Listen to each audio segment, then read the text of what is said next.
guilty kasi alam ko isa ako sa nag-cause ng stress because I do not come from the education sector. I do not have an education background, so I cannot review what they are doing. And I rely on their expertise and all the stakeholders who did the review. Naku naman, hindi naman porke wala kang background sa education, ganyan na hindi mo kayang mag-review ng curriculum. Di ba meron ka nga 2 taon, nabigyan ka ng 2 taon, pero sa 2 taon na yun, wala ka man lang initiative na i-review ang matatag curriculum? Kaya tuloy parang naniniwala ng taong bayan sa kumakalat na balita na hindi ka nga daw hands-on sa DepEd at hindi ka daw pumapasok sa DepEd, di ba? Sinabi din yan sa speech ni Ako Bicol Saldico na hindi ka daw pumapasok sa DepEd. So kaya ba nagkaroon ng ganito? Ayan mga ghost students. Tingnan mo, 52 million plus na pondo na muntik ng matapon. Di ba? Muntik nang mailagay sa bulsan tong mga tao na nagsasamantala.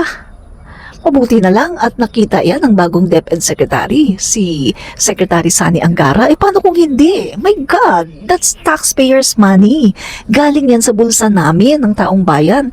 At hindi namin yan basta pinupulot na lang sa kalsada. Dugo at pawis ang aming puhunan sa pagtatrabaho. Pagkatapos, wawaldasin lang instead na mapakinabangan ng talagang mga legit na mga estudyante.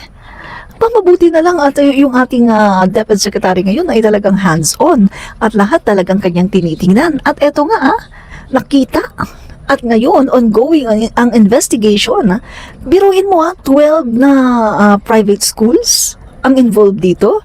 Pero syempre bawal pa pangalanan kasi ongoing na ang investigations. So matanong ko lang kasi DepEd Secretary kasi ikaw noon 2023 to 2024, yan yung school year 2023 to 2024. So ikaw yung secretary, pasok na pasok ka dyan, di ba? So ngayon, sino ba ang nag-approve ng mga voucher na yan sa senior high? Kasi di ba ikaw ang DepEd Secretary, so dapat meron kang alam kung sino ang nag-approve nito. O baka naman sasabihin mo na naman hindi dumaan sa iyong opisina yung mga papel na yan, di ba? Katulad nung tinatanong ka kung sino si Mary Grace Piatos. Ang sabi mo hindi mo alam kasi hindi naman dumadaan sa opisina mo yung mga papel na yon. Very ironic, di ba? Kasi ikaw ang DepEd Secretary.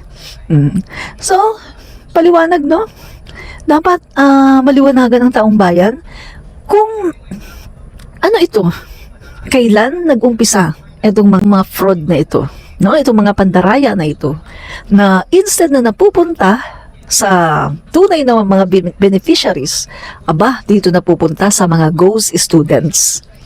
At ang tanong, sino dyan ang mga nakikinabang? Diba? Yun lang.